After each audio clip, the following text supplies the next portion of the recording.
And good evening, everyone, on this beautiful Sunday evening, the Lord's Day. We're so grateful that you're here. We appreciate all of you who have recently subscribed to our channel and are part of this wonderful family. Karen, you look adorable. Thank you, sweetie. You're so kind. Hi, everybody. It's great to be with you. And while you all are coming in to chat and tuning us in, I want to give a huge shout out to our mods. These women are amazing. Thank you so much to Miss Sophia, Maui Girl, Mimi J2, Laura Waldy, and Teresa M. We could not do this without you. So thank you for all you do for us. Yes, most definitely. And of course, our audience and all of you who are subscribers that have been with us for almost 4 years. Can you believe this, Karen? Well, it's actually over 4 years. It's 4.5. In January, it will be 5 years on YouTube for our channel. Can't believe it. It's gone fast. Yeah, it has. And it's because of each and every one of you. And for that, we're always grateful. We only have one request that we ever ask our audience, and that is that you hit the subscribe button, you hit the thumbs up, and that you share this with all of your social networks. We are a family, victim-centered channel, and we think that the more we can spread the information, the more correct information will get out there. So we're so appreciative of each of you. Thank you, thank you, thank you. Okay, we've got a lot on the plate. Oh, and by the way, there's Budzo in the background to my left if you're looking at him. And he's, I don't know what he's doing, but one big doodle. Thank you, one big doodle. We appreciate your generosity. That's hysterical. So Buddy's already started the show off by getting in the middle. All right, Karen, we've got a lot to cover. You've been doing a lot of work, as always. For those of you new to our channel, Karen is an investigative journalist. She spent over 35 years in the business, and she is my right hand and the better half of the McDonough team here.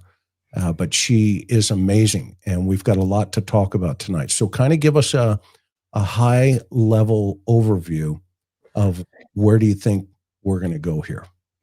So we are going to jump into the Idaho State Police document dump that has, these are the 600 pages that you guys have heard about. Many other channels have been covering it. And we're going to take a look at it tonight and show you some things that we found were really interesting that you may not have heard elsewhere. And of course, Chris, being the retired homicide detective that he is, and with such a keen eye for detail, there's some things that jumped out to him that he even had me going, oh, wow. Yeah, let's, get into the details, get into the weeds here a little bit. And we want to share with you some insights and some things that we have found.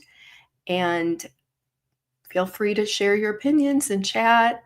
And we're going to go from there. And there's a lot in here. There's a lot. Yeah, we've got a lot of information that we're going to cover. And the great thing about working with the Cold Case Foundation um, is we are actively engaged with law enforcement agencies around the United States. And we have meetings with these agencies every week, Mondays, Tuesdays, Wednesdays through Zoom. And we help them work their homicide investigations. When they get to a dead end, though either families reach out or the law enforcement agencies reach out, and we're able to walk them through by providing over 167 experts from around the world. So it is kind of the Mayo Clinic approach, where it's just not one person. I've been in on meetings where we've had 5, 6, 7 experts from various different fields, and you've probably seen some of those folks already here on this channel. I mean, we get Dr. Bricato and et cetera, and the list goes on. Dr. Rivers, who didn't love Dr. Rivers, the entomologist? I mean, that guy, if you want to talk about bugs or you want to see something about bugs, go watch that episode we did about him. So, Yeah, he was really fascinating when he talked about the larva and how they can figure out how long a body's been decomped, and just fascinating, super fascinating. it's it's really super fascinating to even learn, from this. It's like a master class every time we're around these folks. And the other amazing part of this is, some folks say, Chris, you're too hard on, the investigators or this or that. And, I consider this, or I don't think I'm too hard personally. I mean, maybe I am, and I apologize for that. But at the same time, I try to be objectively, um, right down the middle. Sometimes I'm critical because I I have seen law enforcement agencies get into so many traps that you know they don't realize it until they're sitting on the stand, and the defense just absolutely annihilates them. I am always focused on the victims, and where if we just look at the Murdaugh trial as a perfect example, okay, you have one person, just one, in a courtroom trial who decides, you know what, I want to do A, B, C, or D and write a book. Let's, Miss Becky. Well, that is the grounds potentially for him to get a brand new trial. Okay. So sometimes, even though, some folks are, may feel that, oh my gosh, why'd you say that? Why'd you do that? Okay. Meaning my critique of an investigation. Um, I think it's necessary. Yeah. Well, and it's not criticism for the sake of looking for the negative. It Right. is, it's professional experience, right? You're sharing your opinion. And the idea is, hey, if we're sharing this with the public, if the public has kind of the behind the scenes look the way you do, then first of all, it can educate people.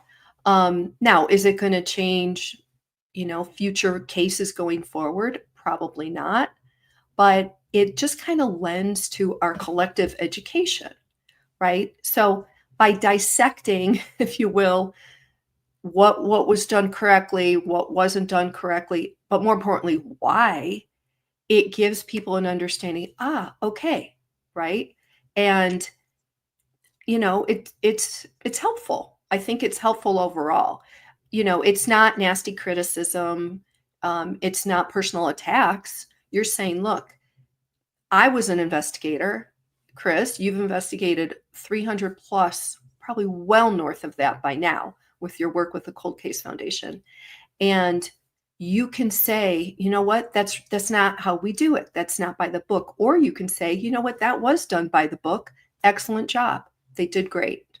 So I don't think it's anything, that to apologize for. I just think if the criticism is done in sort of an educational type of way, then that's fair. It's very fair. Yeah, and that's what I love about our folks that follow us. They get it, and we're grateful for that, you guys. And by the way, Karen and I have our tickets. Where are we going in a couple of weeks? We'll First be at time. CrimeCon. First We're time at going. CrimeCon coming up.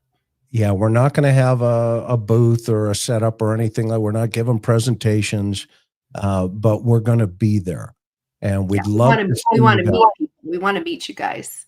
Yeah, and if you're there, please come out, introduce yourself, to us. We're excited to be going, and I don't think we can sneak Buddy into the Gaylord, but don't put it past me. Boy, that would be so much fun if we could. Can you imagine that little hot dog running everywhere? And I don't know where he just went, but he moved his bed. Okay. Now, the reason I laid that foundation out is because tonight I am of the opinion, and I'm going to bring the receipts, that Bryan Kohberger could have been captured almost immediately. Wow. And go ahead. That's pretty bold, Chris.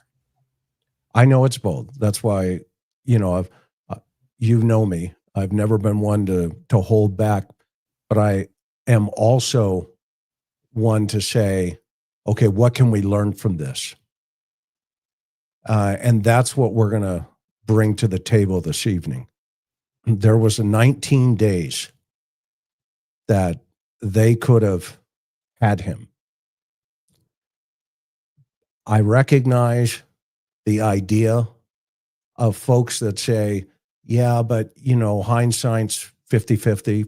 That's correct. But experience is 100%. There's no guessing. There's no understanding of what, who, what, when, where, why. It's a process of getting there quickly. And where agencies get in trouble is they ask the hows, and they think that in of itself is going to give them the whys. And if we listen very carefully, post-homicide now, post-conviction, Brian's sitting in his little cell, cleaning his Crocs or whatever. Hopefully that's not Maybe. AI. Could be AI, we don't know. Okay. If we listen now to what they're saying, okay, and we try to do a comparative analysis, and this is what this is. A criminal behavior analysis, okay, is important to understand the process. And that means, when a homicide goes down, there is a specific pattern of accomplishment to get to the right result. I've pointed out on other shows things that, just went wrong. I get that. We all get that. But that was from a lack of understanding and a lack of, having these types of situations happen around you. So constructive criticism is an experience that I had years ago when I was at a conference and I saw Jigsaw John, and I've shared this story on my channel for quite some time. He's with LAPD, 43 years he was in homicide. Now imagine that. Wrap our minds around 43 years working murder. And he's sitting off, he was on a couch sitting over in a, kind of off to the side. And I went over and I talked to him. And I said, John, everybody called him Jigsaw. That was his nickname, Jigsaw John. And I was in homicide at that time 1 year. This was 1990. And I said, "Can I ask you a question?" And he said, "Sure." Okay. And I said, "Can you help me understand some of your skill set and secrets?" And he asked me one question. And those of you who have been here for quite some time know what the question was. And he looked me right in the eye and he said, "You really want to know?" And I said, "Yes, sir." He says, "Okay, I'm going to ask you one question." I said, "What's that?"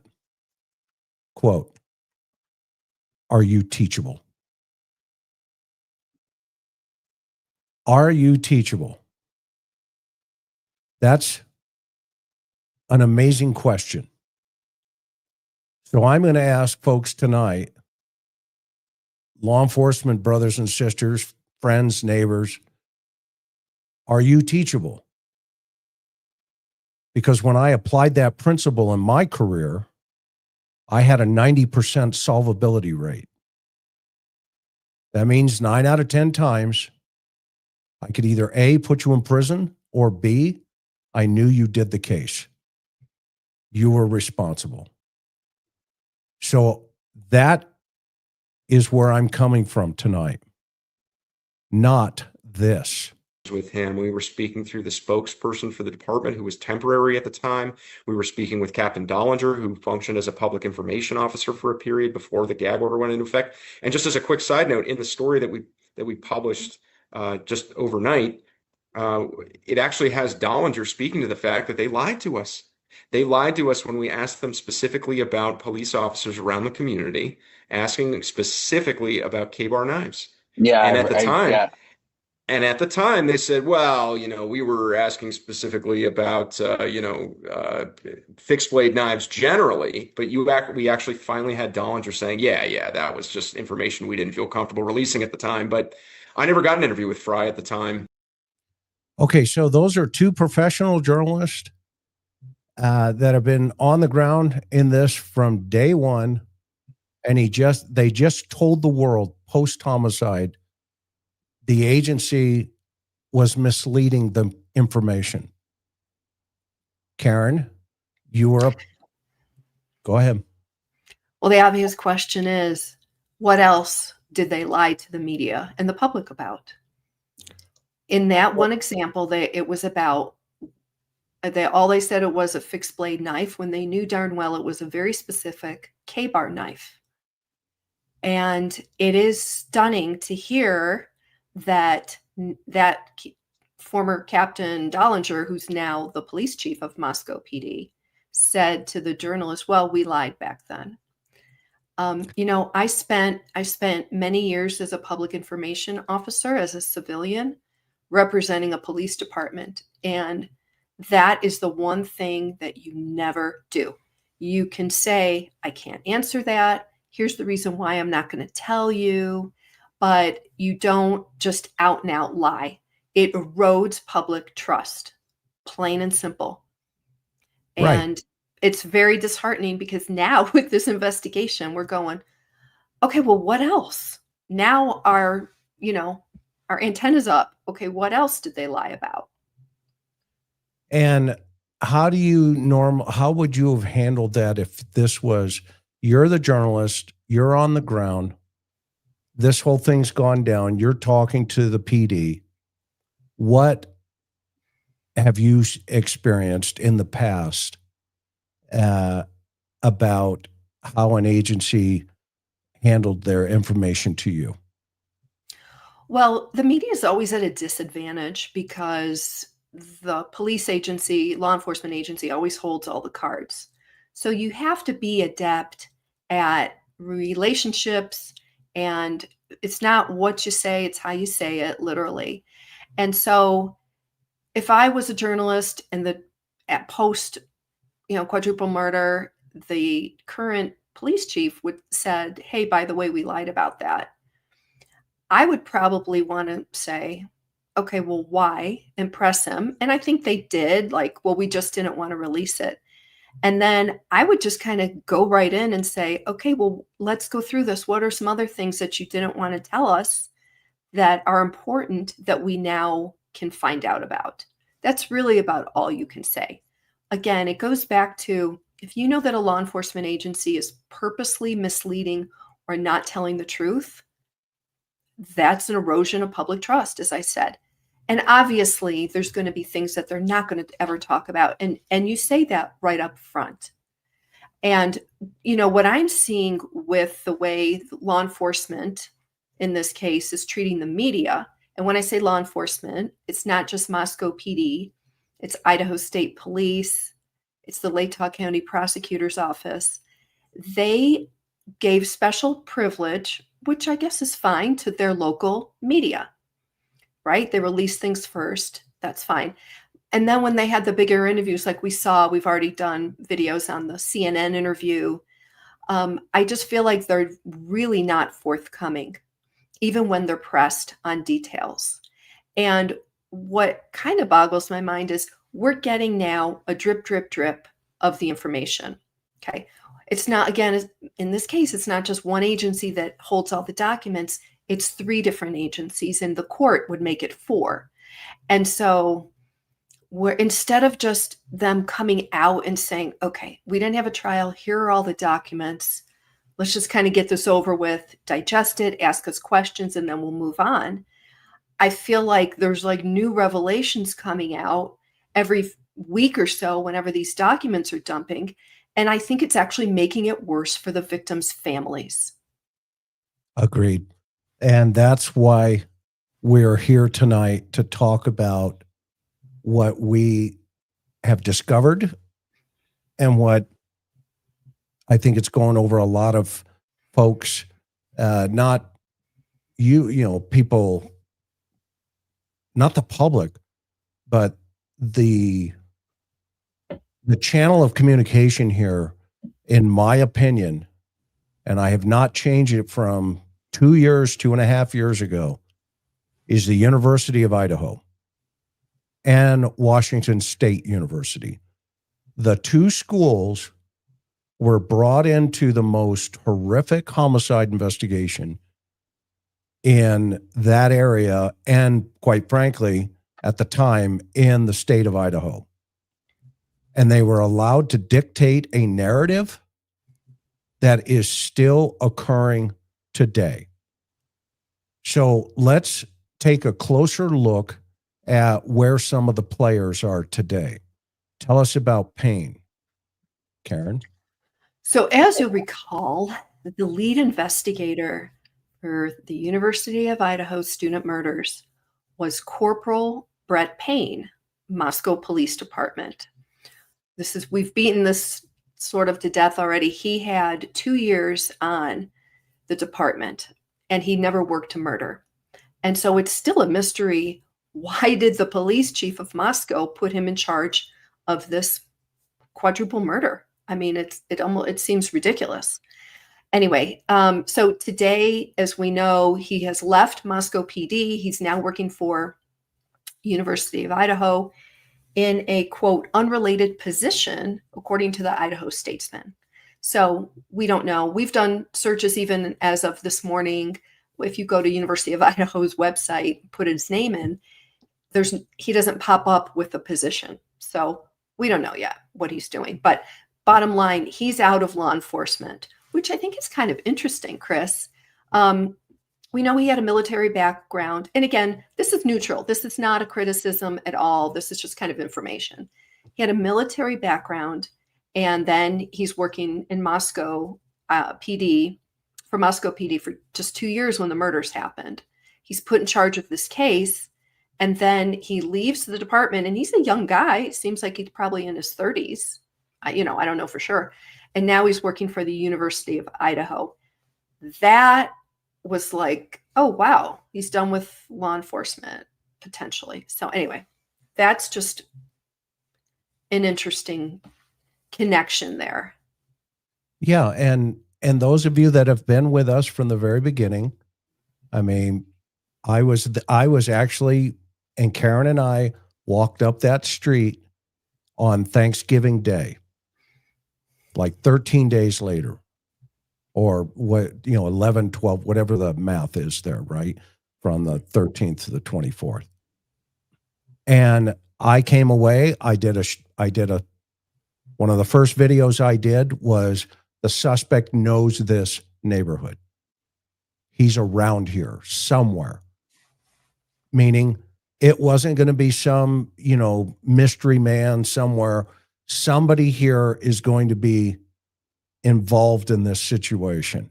And then we drove over to Washington, to that university, and we both had the opinion. What was your opinion that day, Karen? Well, I was really surprised how close the universities were.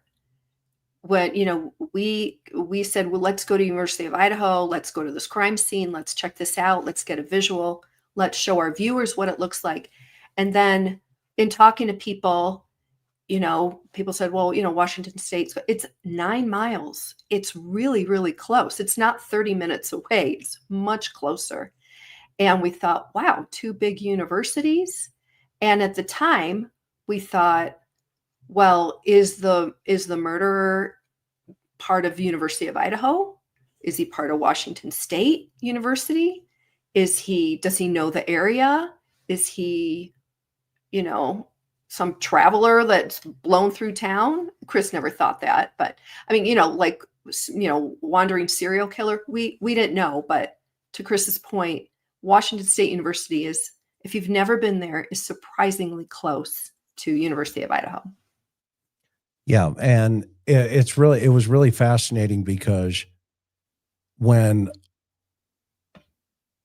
post-homicide, or when the book came out, in the middle of, while this thing was getting ready to go to trial, you have the university writing and telling us exactly what the involvement was. And now that the Captain Barrett's report has come out, if we read those reports, he went over there within 2 hours and met with the university staff, completely unaware that anybody at that university that he was talking to could have been in the circle of suspects.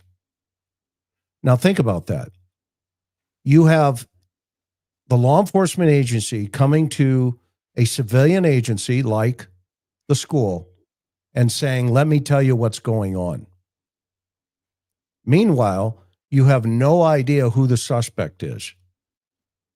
Now, you don't have to brief the executive staff at the University of Idaho. In fact, remember Jigsaw John, are you teachable? Okay. Don't ever do that again. Ever. Okay. Because we're going to learn some stuff tonight about why that's dangerous. And unfortunately, Jenkins is going to be on the list. Chief Jenkins at Washington State University. Okay. This was a no-no. Because behind the scenes at WSU, all of this is going on.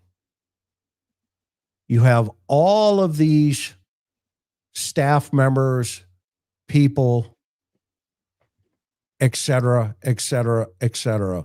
talking about the behavior of one Bryan Kohberger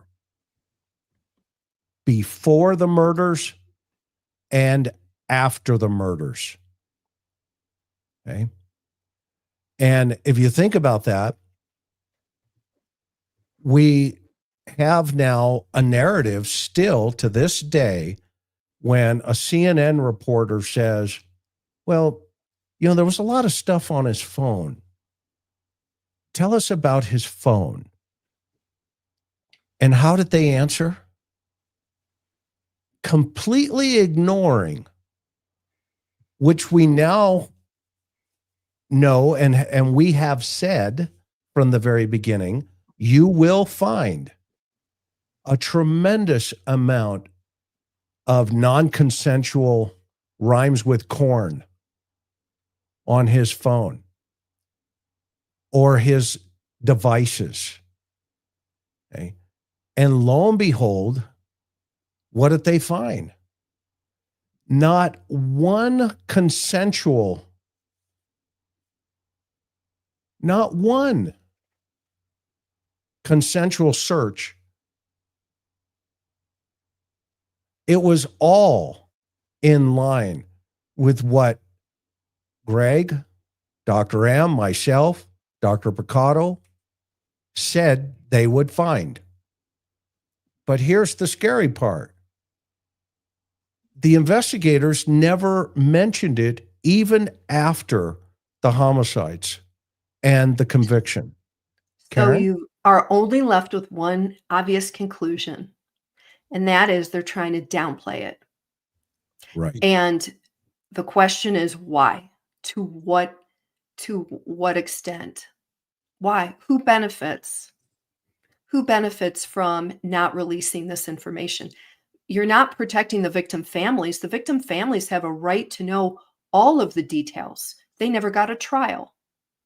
Bill Thompson did a plea deal, a controversial plea deal. So why are these answers not coming out from officials? These are questions we all would like to know. It seems obvious that they're trying to downplay it. And the only logical conclusion as a reporter I could come up with is I think they are mistakenly thinking, well, if we downplay how horrible this is or how creepy BK, his behavior was, and if we lessen what was on his phone, we don't look as bad as a police department, or we don't look as bad as a university. I mean, I don't know what other conclusion. It's a head scratcher. Why would they do that? So that was the question for Karen and I, and we applied our experience to that particular question. And we have said for the longest time, hey, you're going to find all kinds of stuff on his phone. And when Dateline revealed the photographs of, the inappropriate corn, the pictures of Bundy, the thumbs picture, all of that stuff that stopped the court in their tracks. And they said, whoa, time out. We've got a leak. Okay. And they said they were going to start investigating that self. Well, if we look at bullet point number 5 here, okay, this is post-homicide. Okay, post-homicide. Now, we know he was searching various types of serial killers, post-homicide and pre-homicide. A lot of what he was doing before was, wiped, but it wasn't all wiped away.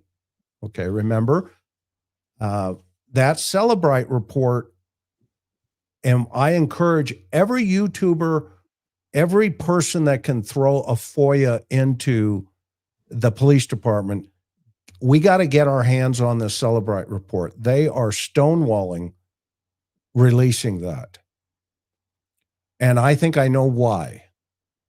But until I see it, I'm not gonna go out on that edge yet. But if we look at number 5 here on page 471 of the most recent document dump,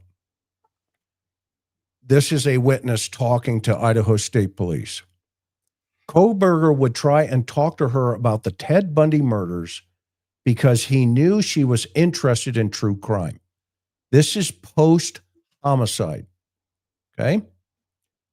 Why not Danny Rollins?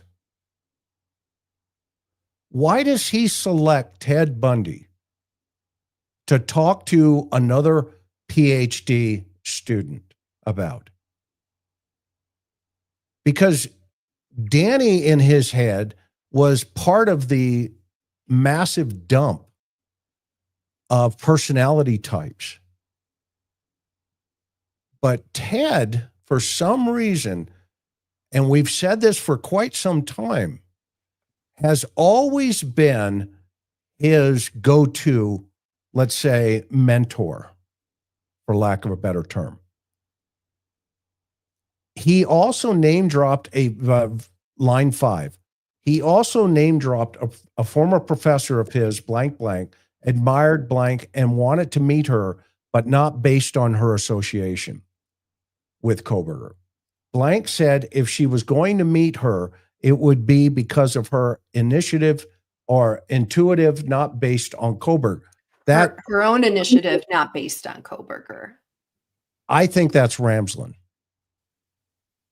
Okay. That he's, saying, hey, a former professor of his named, boom. I think it's Catherine.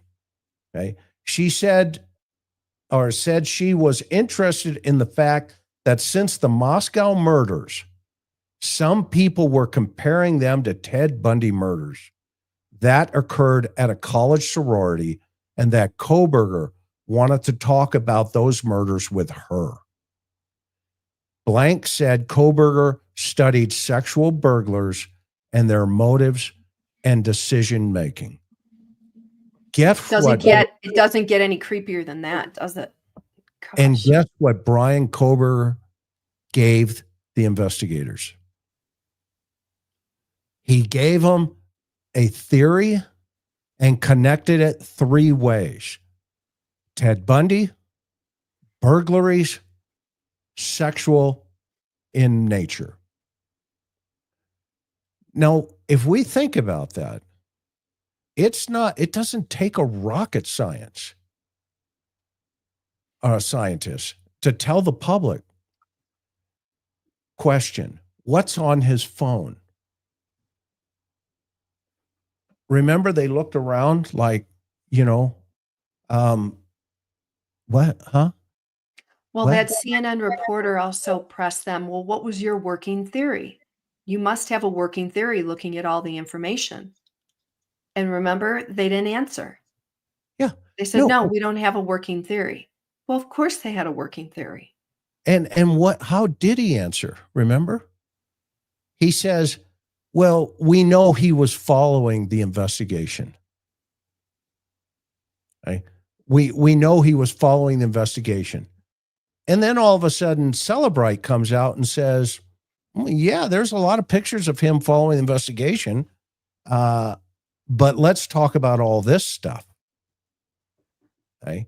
i.e., the Jared Barnhart from Celebrite didn't even want to mention it. It was so graphic. He succinctly wrote it up into a comment that said, well, let me just put it to you this way. There was not one consensual piece of corn on his phone. Well, no kidding. The investigators knew that. They had it. And they knew what kind of offender he was. And now we have to ask ourselves, okay, if they couldn't see that, what else could they not see? And this is where I have to be honest with the public, with the families. Everybody knows that in the affidavit that Corporal Payne relied upon, this one right here, that on page 9, they had his car. What day? November 29th. So let's do the math here. A BOL right here on the 25th of November goes out. The murders go down the 13th. A BOL goes out to first law enforcement on the 25th, asking agencies to be on the lookout for a white Elantra in the area. It doesn't talk about year. It doesn't talk about, whatever. It says clearly, a BOLO was put out for a white Elantra. Okay? I'm officer friendless. I work at Washington State University, patrol guy. I'm driving around. On November 29th, At approximately 12:28 a.m., WSU police officer Daniel Tiango, good job, Officer Tiango, you actually deserve a promotion. I don't know, and we're going to get into this in a minute, but the work that you did actually was the smoking gun here. Queries white Elantras registered at WSU. So he goes into the database at WSU, probably the parking database, and says, white Elantra. As a result of that query, he located a 2015 white Elantra with Pennsylvania plate Lincoln Frank Zebra 8649. This vehicle was registered to Bryan Kohberger, hereafter Kohberger, residing at 1630 Northeast Valley Road, apartment 201. Now, here's the wordsmithing that's going on here, in my opinion. This information was good enough to put in the affidavit, but it wasn't good enough to follow up on. I have not found a report other than an excuse of the year of the affidavit or of the car. Let's go one step further. I'm the case agent. All of a sudden, I put out into the environment, hey, we're looking for a white Elantra. Get it out, put it on a BOL. Put it into NCIC, this National Crime Information Center. Put it on the teletype. Make sure every cop, including Officer Tiango, gets it on his MDT in the police car. Everybody. Okay? Guess what? They did. Now, all of a sudden, they run this car and they go, oh, wow, it's a 2015. Okay. Mustn't be the car. Now, I don't know about you, but if I were to give this to any homicide guy in the country and say, hey, if the school next to you hit on a white Elantra, would you want to know about that? I would guarantee you 99.9% of them would say, absolutely. Absolutely. And it actually gets worse. So 30 minutes later, the report says the same day. Well, it's like 30 minutes later. To your point, Chris, the officer, Curtis Whitman, was looking, obviously he's on patrol. He's looking for a white Hyundai Elantra.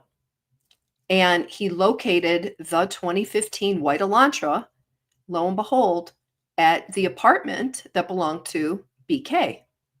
Right? Right. Scroll up. So what's Yeah. the bullet point, right, Karen? Great point. So what's the bullet point that law enforcement, the chief, has told the world?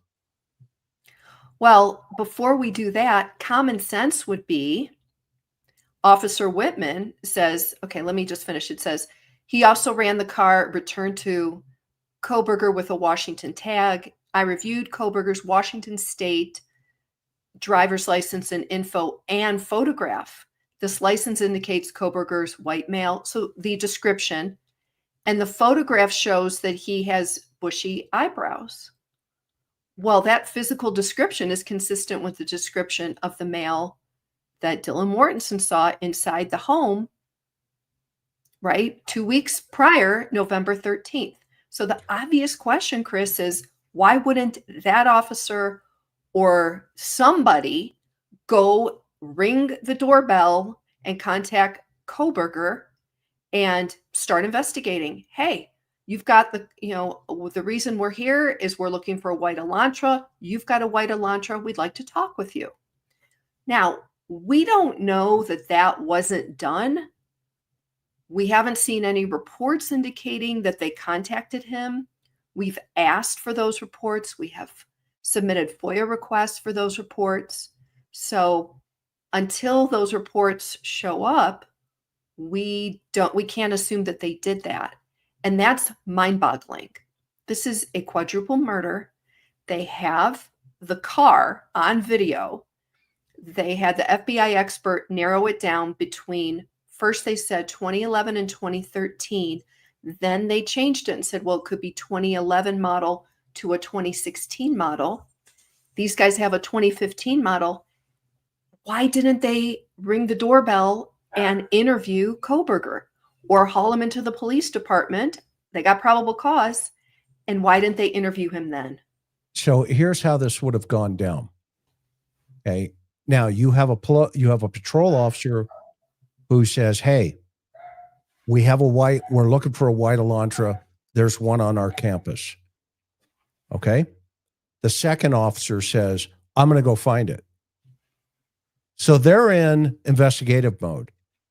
Those two patrol officers are on their way. They're going to get this guy. They find the car. Okay. Now there's radio traffic that says, whatever their dispatch is, hey, I'm out on a white Elantra with, yada, yada, yada license plate here.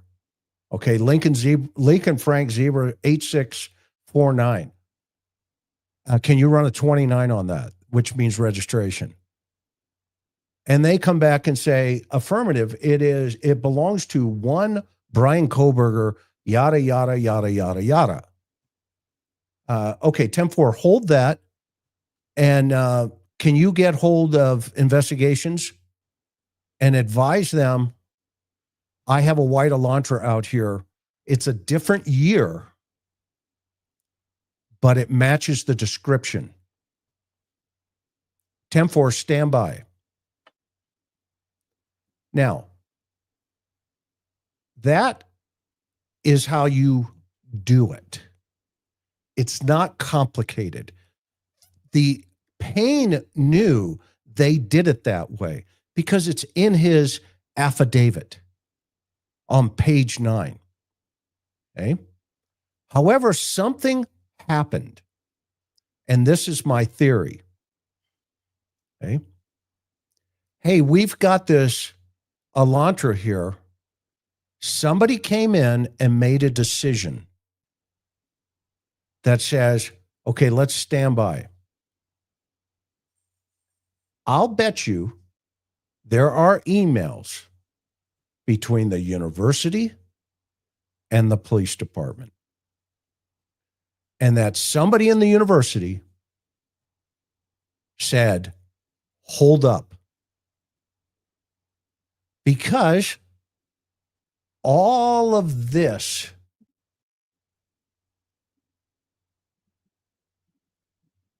is going on in the background.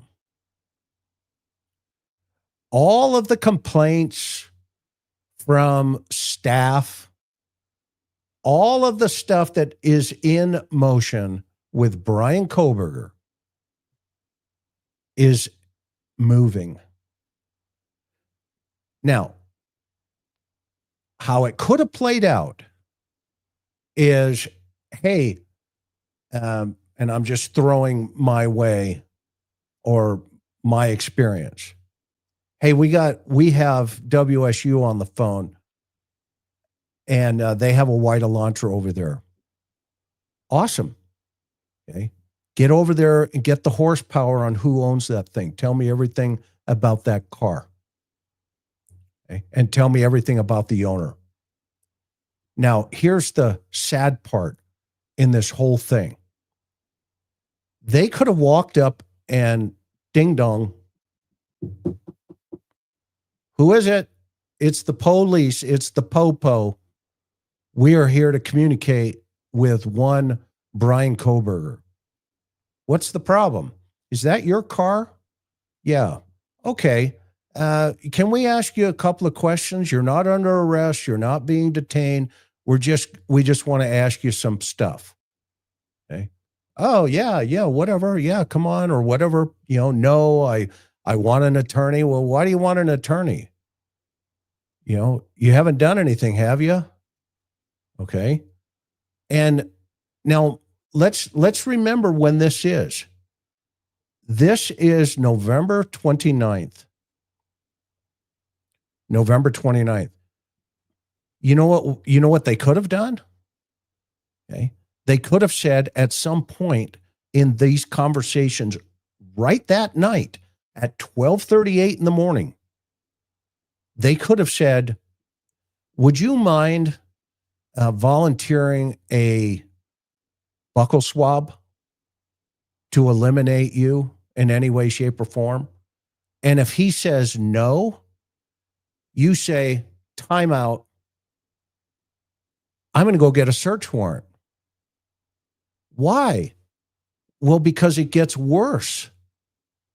When you realize that night, they see the vehicle leaving WSU, and they even put it in the affidavit. They put it in here that who this guy is. But they knew this on the 29th of November. They knew this. All they had to do is follow up investigative protocol, which those two patrol officers were onto. I'll guarantee you somebody put them in the corral.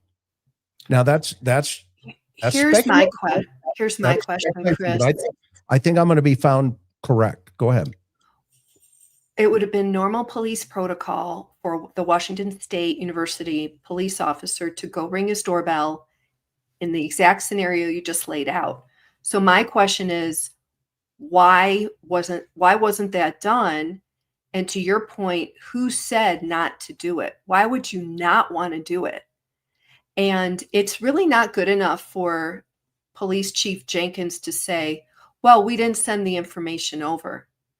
Well, that's actually not truthful, because what we've now broken down with the documents is that they got his Elantra, they went to his apartment, okay, and they had his name, and there was a decision made not to do standard police protocol of going up, interviewing him, as you just said, is that your white Elantra?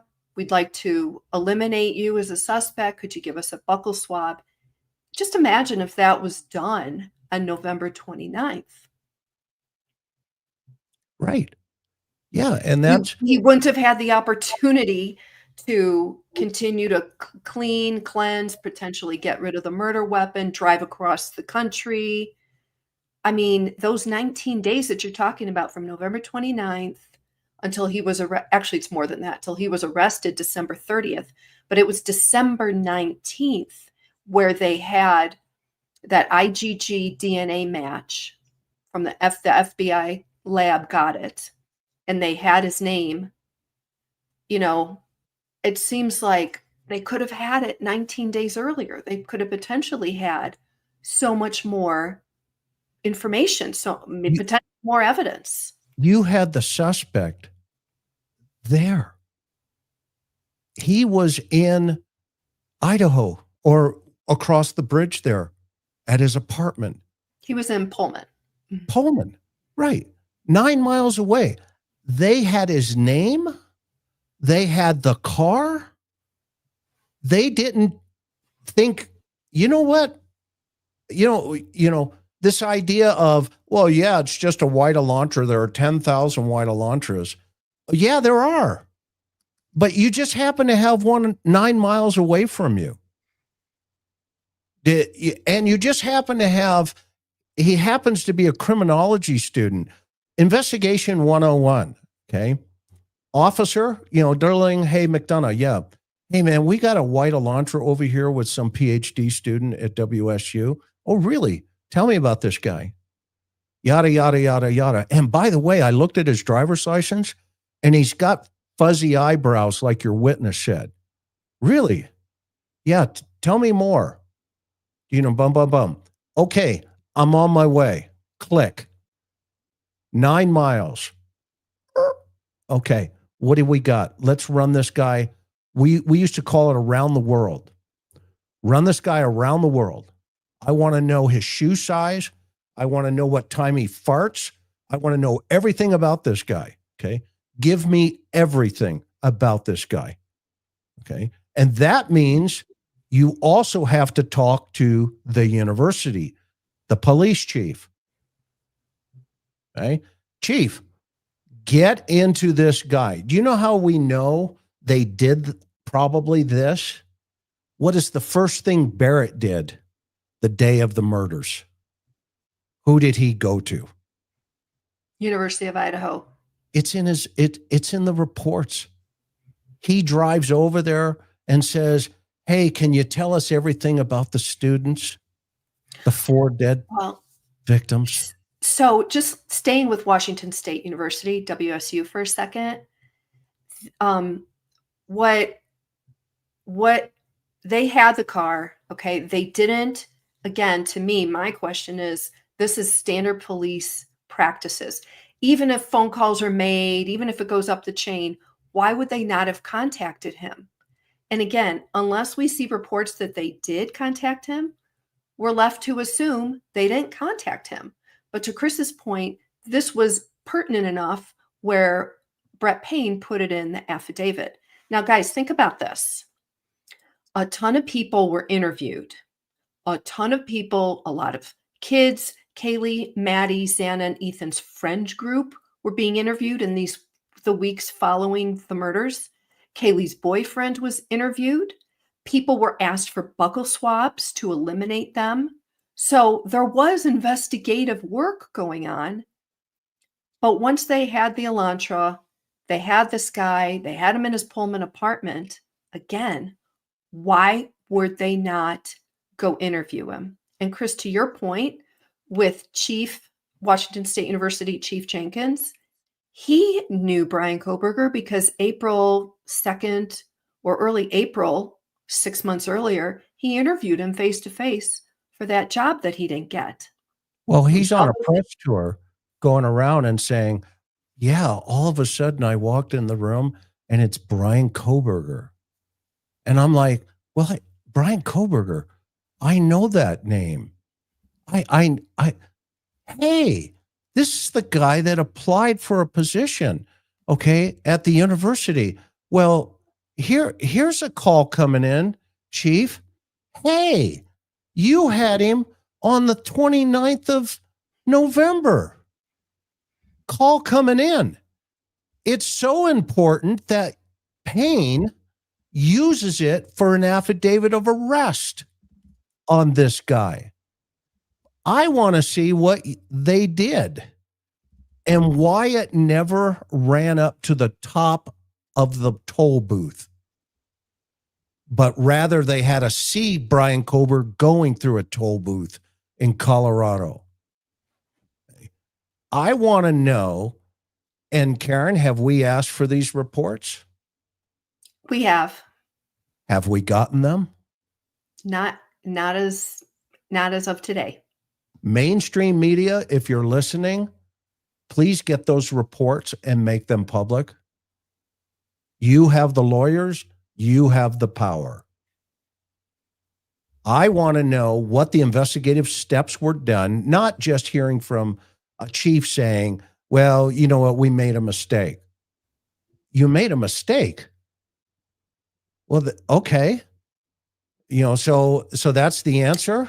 Well, it would have to be interference because unless they called the chief at 12:58 a.m. when Officer Whitman was at the Pullman apartment, right? I mean, walk it through. So Right. The question is, who stopped the Washington State University officer from ringing BK's doorbell, doing an interview, and trying to get a buccal swab? Who stopped it? And this is a question I don't know the answer. Is the chief saying, well, I interfered, and that looking back is now a mistake? Question Did they him call up did they call the chief at or 1 in the send him on morning? the run. That's the last thing they want. These guys are going to No, run. that doesn't make actually, that doesn't make sense. That's not how police do things. Okay. In this, just think of it this way. If they would have got a buckle swab from him and then that sheath, which was getting transported to the Idaho State Police lab, there is a machine called Andy, ANDI. It is a rapid DNA machine. You pick up the phone, you find the agency that has an Andy, and you say, I have a priority. I got a guy who drives a white Elantra. We're getting DNA. Okay. We've already put him into CODIS. It doesn't fit. It never been arrested. Can you run this through Andy? Within 4 hours, they can tell you, looks like your guy, very close. And then you follow up with, that's him, 100%. And if you listen to Thompson very carefully, even when they had the FBI say, this is your guy, Bryan Kohberger, on when? Oh, the 29th or the 19th of December. The 19th of December, 19 days later. By that time, Bryan's in his car. He's talking to mother. He's talking to father. And he's driving across the country with father. And he's already cleaned up his car. We're watching how he functions. Okay. And the investigators are now on a press tour out there going through the spokesperson for the department who was temporary at the time. We were speaking with Captain Dollinger, who functioned as a public information officer for a period before the gag order went into effect. And just as a quick side note, in the story that we published just overnight, it actually has Dollinger speaking to the fact that they lied to us. They lied to us when we asked them specifically about police officers around the community, asking specifically about K-bar knives. Yeah, and at the time, they said, well, we were asking specifically about, fixed blade knives generally, but we actually finally had Dollinger saying, yeah, that was just information we didn't feel comfortable releasing. Dollinger is the chief of police today, who's sitting in front of CNN saying, did you guys ever consider a serial killer? What? A serial killer? What, do you guys have a motive? A motive? What do you mean a motive? Okay. Well, do you guys have anything on his phone? Oh, well, yeah, he was following the investigation. Okay. Talking points. If you go watch every one of those interviews with Bill Thompson, Dollinger, whoever this guy is now, the new case agent, okay, every one of them are talking points. Every one of them. Chris, go ahead. I just want to make a point. If they had BK, and let's say if they had him on November 29th, and let's say, to your point, he said, no, I don't want to do, I'm not going to do a buccal swab, they could have at least surveilled him, correct, from that point forward. Absolutely. And I'm sitting here thinking, between November 29th and December 19th, those 19 days, it's a what if, it's just a hypothetical, it's my opinion here. What if they had been able to get much more evidence, potentially the knife, potentially blood evidence, potentially clothing he wore, etc., things in his apartment that could have strengthened the case where it could have made Bill Thompson say, no plea deal. We've got tons. We're going to trial. If they would have played this out the night the patrol officers had that car, okay, they could have asked him, Mr. Kohberger, yeah, hey, we're investigating, obviously, the quadruple homicide over here in Moscow. Okay. Yes, I've heard of that or whatever. I mean, I'm not going to put, game words in his head, but I can only speak from experience. Okay. I've interviewed hundreds of murderers before we ever arrested them. And for somebody to say, well, yeah, he would have done this or he would, okay, great. That's awesome. Do me a favor, smoke a cigarette, throw it out the window, pick up a cup, throw it in the trash. Look at Huraman. They got him on a pizza box. Okay, a pizza box they got his DNA off of. That's what you want. You want that. If that night they would have said to him, hey, what do you know about this? Would you mind coming in and talking to us or whatever? Even if he says no, that's evidence. That's behavioral evidence of consciousness of guilt potentially once you start stacking it up. And then that patrol officer or the detective that night gets on the phone and says, hey, this guy's hinky. There's problems here in River City. You realize the resources were there. The governor gave $1 million for ISP, the investigation, the university, to go sledding with the kids and throw snowballs and all the other stuff. Meanwhile, police work over here at the University of Washington, the Washington State University, okay, something's happening here that smells. It just doesn't, DLR doesn't look right or feel right. Because now let's play this out. Mr. Kohberger, would you come down to the PD and talk to us? Sure. To your point, Karen, exactly, to your point, okay, even if he lies, you're going to say, thank you so much for coming down tonight. Oh, one other thing, the old Columbo. Can I ask you for a favor? What's that, detective? Do you mind if I get a buccal swab from you? Or even better yet, when you walk in, you say, would you like a water, Mr. Kohberger? And he goes like this, absolutely, thank you so much.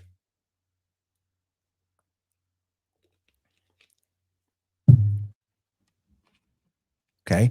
And when he leaves, if he takes it with him, you go, excuse me, here, let me throw that away. Even if you have to pull it out of his arms. Okay. Now, guess what? You own him. You own him. It's not rocket science. Okay. And now you send him on the way. Good night. Have a good night. You know what we used to do? And Karen, I'd get on the phone and say, get me a team up here right now. I need like 4 guys. I got him in here and I need a surveillance team on him. I did a caper years ago to prove this point where it was a homicide where it was a police officer that was killed, and LAPD had a guy, his name was Vernon. That was the officer's name. They executed him.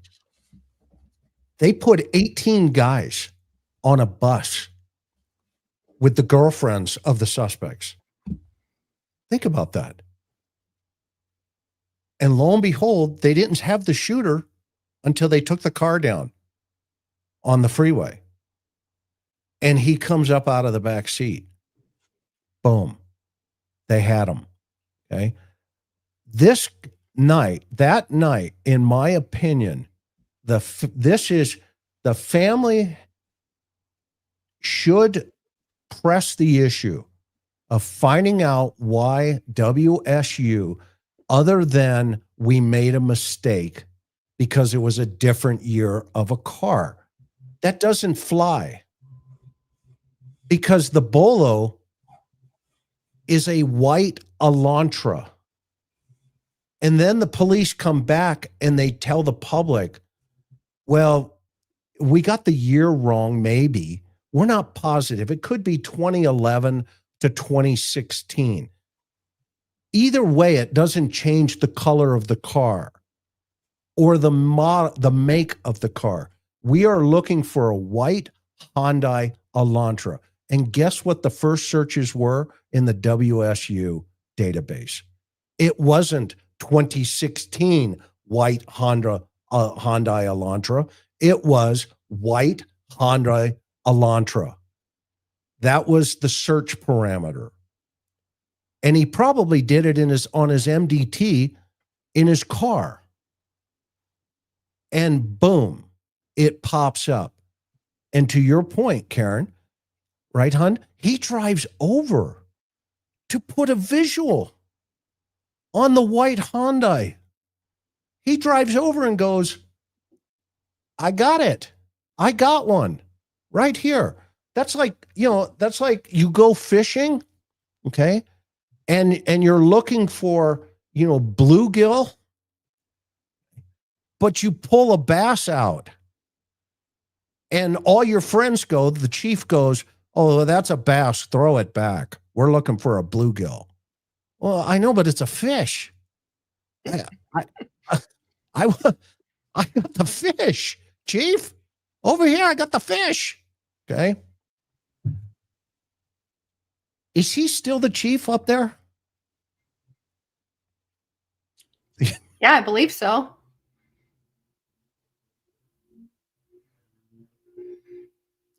I don't know. I know. I don't know. That is huge. This is huge. They had him 19 days before they ID'd him. They ID'd him 19 days before. Let's not forget that. They DNA matched him on the 19th of December. That's the DNA match. But they had his name and his car on November 29th, 2022. They owned him that evening. They owned him that evening. And quite frankly, if not to say, whatever, okay, but I'm going to say it. I would have owned him that evening. If I got a phone call, if I got information about that WSU has a white Hyundai, and then I go over and start pulling his horsepower and talking to HR and say, or his, PhD folks, and get all of this other stuff that's now coming out, okay, post-homicide. Well, I want to know what he was doing before the homicides. I wanted to know about, creepy, you got good birthing hips. I want to know about, that night pulling him in and saying, Mr. Kohberger, can I look at your phone? Why? Well, I'm just, doing an investigation here on the death of 4 students at, U of I, and I'd like to go through your phone. Would that be okay with you? Do I have to give it to you? No, absolutely. You do not have to give it to me, but I would be, I probably wouldn't be doing my job if I didn't ask you, can I look through it? No. Okay, well, can you wait here for a moment? Yeah, hey, I got a guy here who's got all this stuff going on at WSU. He's a PhD student. He's driving a white Elantra. He fits the description. Your Honor, I'd like to go through his phone to eliminate him. Okay, detective, do you think you have enough there? Well, I'm looking at him, and like I said, he fits the description. And you do this at telephonic, by the way. Okay. And, his car fits. Right now, I have reasonable suspicion to believe he could fit into the profile that we're looking at. All right, detective, I'll go ahead and authorize a warrant for that. Thank you, sir. Ma'am, have a good night. Click. Mr. Kohberger, yeah. You walk in with a bag and say, put your phone in here. Okay. Thank you so much. Thanks Hey, for the Chris. water. Yeah. Chris, I want to go back to an important point on this. Again, we've said it earlier, but so these were important enough facts to be included in the arrest affidavit, right?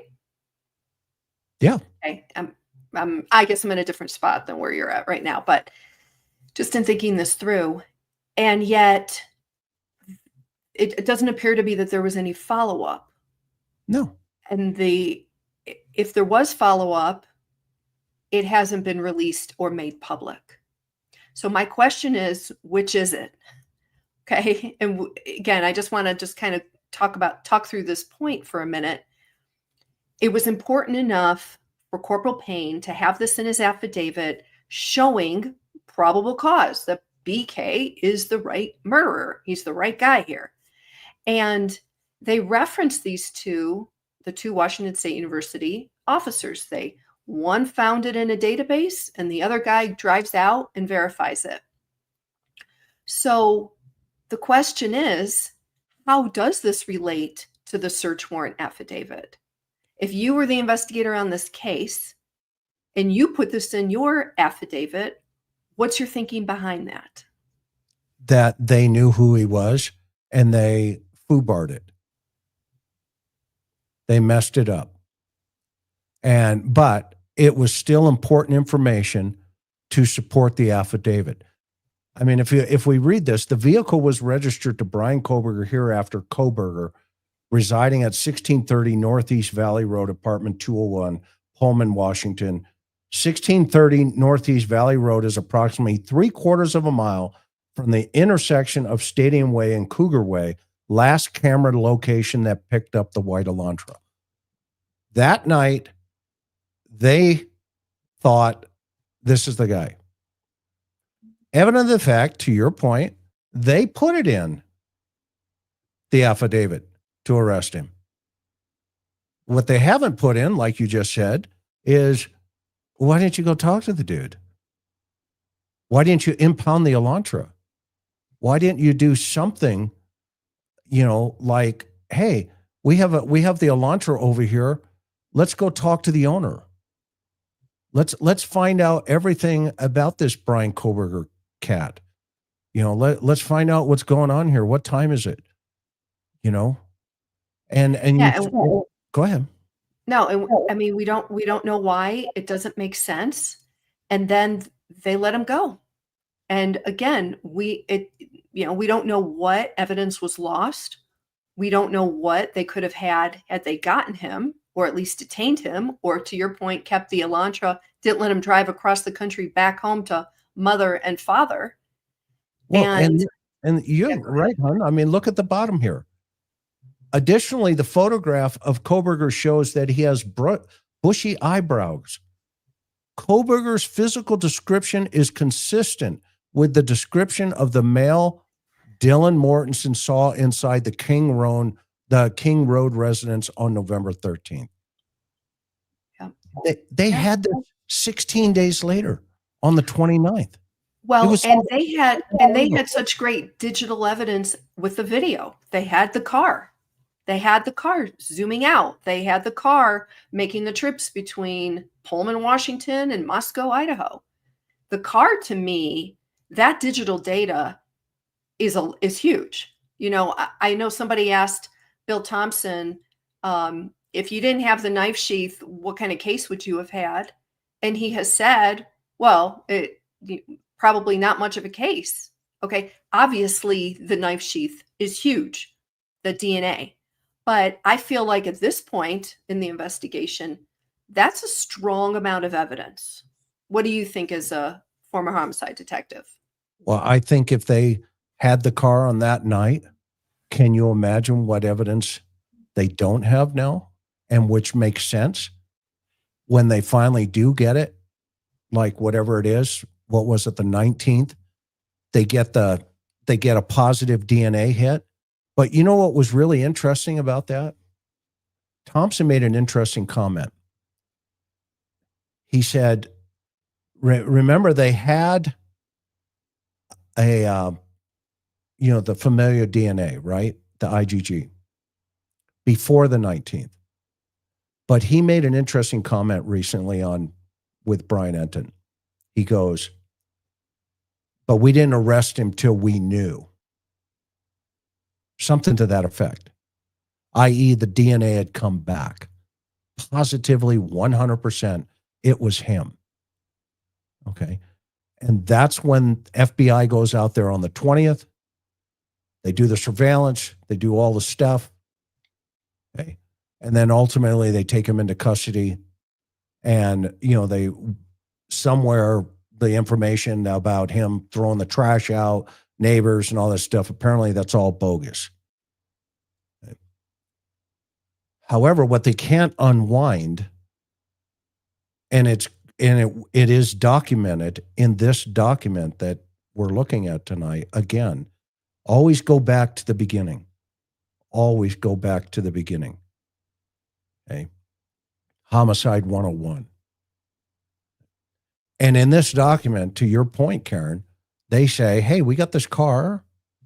Now, remember, the bolo to law enforcement is a white Elantra with a year. Okay. Okay, well, the year could be wrong, and the white Elantra could have been wrong. Probably not, because they had the video.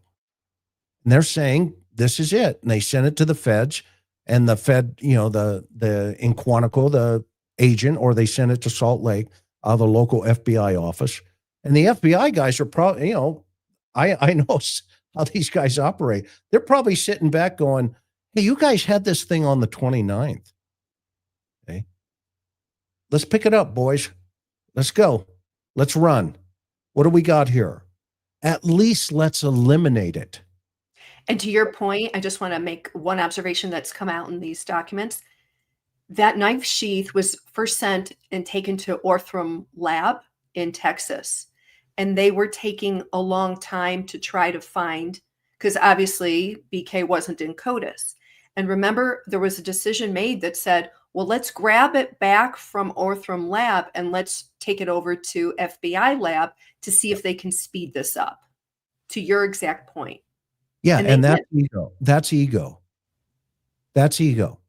I'm being honest with you. That's ego behind the scenes. This is, ISP fluffing, saying, well, we have a state lab. Okay. Well, yeah, you do. Okay. And so do the feds. Okay. And at that point, I hate to say it, but that's reality. You start getting these two personality types in there, two agencies, button heads. Okay. And the feds are told, well, you guys wait over there. And so they park in the parking lot in the background going, hey, what do you guys need us for? Well, we need you for interviews. Get out there and canvass, go talk to people in, various places. We've got this under control over here. Okay. And you start running into these, politics that take place. Now add the dynamic of a university, of I'm pointing in my bookshelf, of a president of a university writing a whole chapter about when evil comes to your campus. What do you even, how did you get involved in this? That's what I want to know. How in the world did Scott Green get a say in a quadruple homicide? Did I miss something here? Did you go to do you have a degree in criminology like almost Bryan? My gosh, that guy's got more education than you about this stuff. And you interjected yourself into an investigation of 4 dead college students off campus? How dare you? How dare you do that? Because this is the kind of problem, these are the kind of problems that people get in, that universities that I'm seeing right now get into. And guess who pays the price? The persons that have paid the price are these 4 children because of incompetence. And, I don't hold back. You guys know me. If I thought they did an amazing job, like the 2 officers, I will praise them and tell you, good for you guys. You did good, because you did. You had it. You owned him that evening. I love nothing more than to get a phone call from a patrol guy to say, hey, Mac, I got your guy. What do you mean? What do you got? I got the car. Are you sure? Well, it's a white Honda Elantra. Where is it? It's at WSU. It's parked right here. I've even looked at the video of this car coming and going on campus. Yeah. Tell me you can see him on the 13th. He goes, dude, it's there. I'm on my way. Click. And then you work backwards on learning everything about him, life pattern and all that stuff, while you have eyes on that car. And you flush through it. And then you get to the point where you do, it's the popo. We're here to speak about murder. And as our motto used to be, our day begins when your day ends. Let's talk, Mr. Kohberger. I notice you got fluffy eyebrows at that point before you get to court where you get to shave them off. Okay. All of this other stuff that wouldn't have happened because that night you could have taken photographs. You could have done his hands and you could have said, hey, just out of curiosity, tell me about all of this.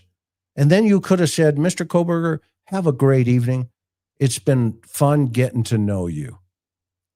And you let him walk. Don't read a Miranda, let him walk. Because his lies are now evidence. And when you do get him into custody, you walk in there and you say, hey, Bryan, remember this? Yeah. That's your DNA, bro. I own you. You care to explain this? No, I want a lawyer. That's perfect. I already have your statements, all your lies. I don't need you to confess. Have a good night. Aloha. That's how you do it. It's not rocket science. It's done thousands of times in this country. Lots and lots of people do it every single day. Just watch the first 48. They know what time it is, right? How many times in the first 48 have you seen detectives say, hey, thanks a lot for coming down. Have a good night. See you later. And the clock still ticks. It's still ticking. Okay. But when we saw this and you were like, oh my gosh. And I was like, they had him. They had him. And then we connected it with the narrative post-homicide. And then we hear, here's my favorite line, I think, so far. Bill Thompson. Well, I was at Spokane at a folk festival. Really? Go back with your banjo.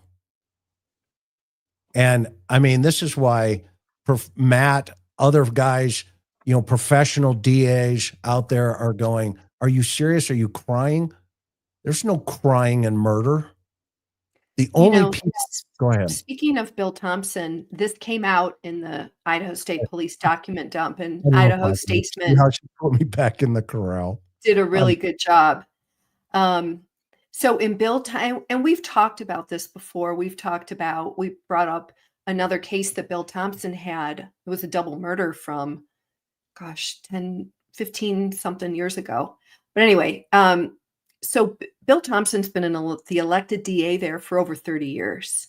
And in those 3 decades, he has only ever sought and got the death penalty conviction on a murder trial once.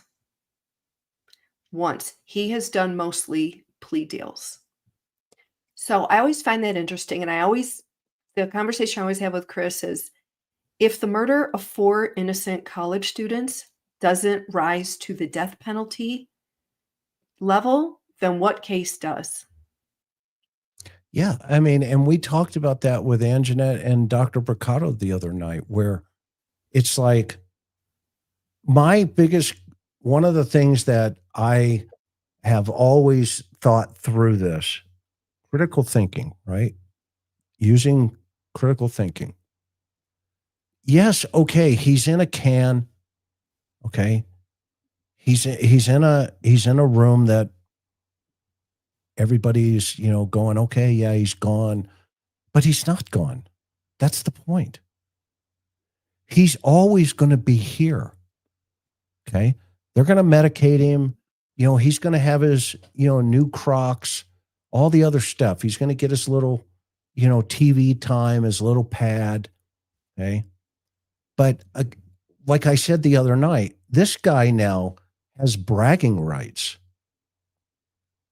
He can say to other inmates, hey, tell me about your judge. What do you mean? I got mine to cry. Did you get your judge to cry? What? Dude, what are you talking about? My judge cried. And the DA cried. They both cried. Think about that power up here for other inmates. Look how many hits I took for just talking about him getting taunted. All of these channels started popping up, okay, about yada, yada, yada, okay? And if you think about that idea, they're loving the fact that he is in control. And now he's got that, he's going to get that pad at some point where he can send emails and talk to mother for hours. She's going to spend hundreds and hundreds of dollars talking to Bryan on the video conferencing. Okay. And the guards are going to be there like this. What else is he going to tell us? Okay.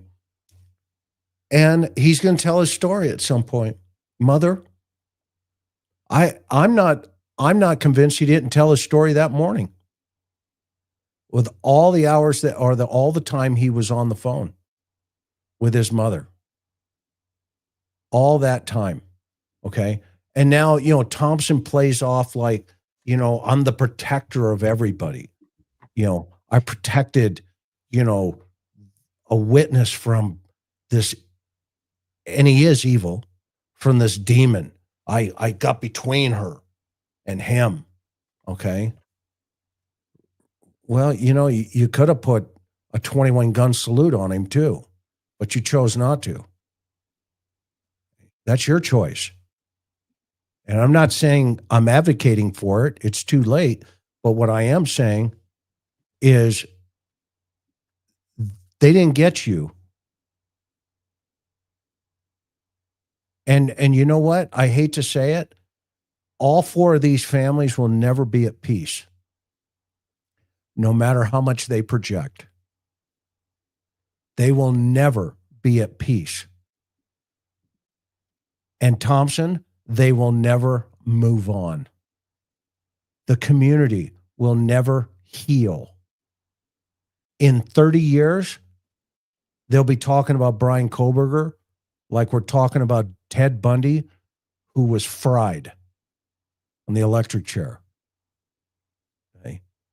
They'll be talking about your guy and your community for the end of time. End of time. And where he says, well, even if he does confess, he would have lied. Okay, we'll take that. We'll take a confession. By the way, that's the best direct evidence you could ever have because it came out of the suspect's mouth for him to say what he did. Okay, not to, mitigate it, not to tell the public.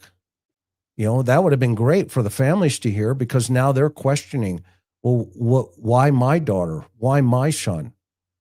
Why my daughter? Why my daughter? Three daughters and a son. All those parents, no matter what. I mean, I have to tell you, my heart was broken when I saw Ethan's dad say, my son is down in the basement. And I visit him every single day. Wrap your mind around that, Thompson. Wrap your mind around that. That's what these families are going through. Their son is in a vase in his basement as kind of a shrine to the life of his child. They've started a foundation. His life meant something. They're not moving on. They can say they are, but I can tell you, and Karen and I can both tell you from the perspective of a parent that has lost a 20-year-old child, you don't move on. You learn to live with it. That's how you move on. You learn to live. And Thompson needs to go play his banjo somewhere. To your point, the guy never, ever followed through for justice on families. Look at the one that the other kid that was murdered and had the death penalty on that kid. And he pled that one out. Okay? And he pled that one out. It's sad. It is sad. And it's sad because they had him. And so much more could have been done. Karen, what say you, sweetheart? You know, my heart just goes back to the victims' families. The grief doesn't get any better. And, you know, you just think with all the new document dumps, as we said at the beginning of the show, when it's trickled and drip here and a drip here, that's not to their advantage. It's how are they even able to process it and continue to move on when they're getting bombarded with even more information coming out? In my opinion, it should have been done much differently. Do one hit, get it all out there, and then let's let these families grieve. And let's remember them too. The families of Kaylee Gonzalez, Madison Mogan, Xana Kernodle, and Ethan Chapin. Yeah, well said. Well said. Everybody, we're grateful to each and every one of you for being here this evening. Sometimes I get passionate, and I do that because that's my personality, and that's what made me drive for families and victims. I mean, that's just how I am. And I will always be like that. I still am like that day in and day out at work, working for families, trying to get resolutions on some of the cases that we're working on. And, you know, the whole reason I was up there, and I can only give you a piece, I'm not going to talk about the whole thing, is I was up there with the Fruitland Police Department working on Michael Vaughn, the 5-year-old little boy that was abducted. You see me standing in the background in the press conference. That's my passion. Okay? That's my passion. And that's why I was there on Thanksgiving Day. Karen and I were up there for how long? 4 months? Yep. And we were up there working with the police department behind the scenes, helping them. And when I saw this thing, that's why I was in the area. We drove to Moscow, and that was the same day I saw that glove. So on one side of the coin, I'm helping a agency find a 5-year-old boy, at least come to a resolution. And on the other side of the scene, I happened to see a glove. Guess what? Both of them were correct. And I'll put my hand up one day in court and say so. Thank you, everybody, for always being with us and trusting us on this channel.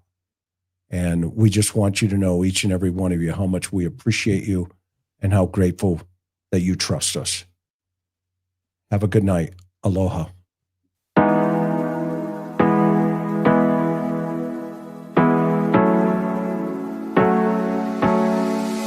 Hard working every day, 24/7, babe. No timeouts. Wish we could fly away. You and I go to our favorite place. Oh yeah, yeah. Make special memories together. I'll be your company now and forever. I say we fly away. You and me go to our favorite place. Feeling the sun on my face in Hawaii. With you, Hawaii. With you, Hawaii. With you, Hawaii. I need a summer breeze, some fresh air to put my mind at ease. No cares. You wanna come with me? Me and you go to our favorite tree. Are you ready now? We jump on a plane now. We're taking away. Yeah, we're taking away. Don't hesitate now. We're taking away. Yeah, we're taking away. We'll never come down. We're going away. Yeah, we're going away. You and me. Feeling the sun on my face in a while.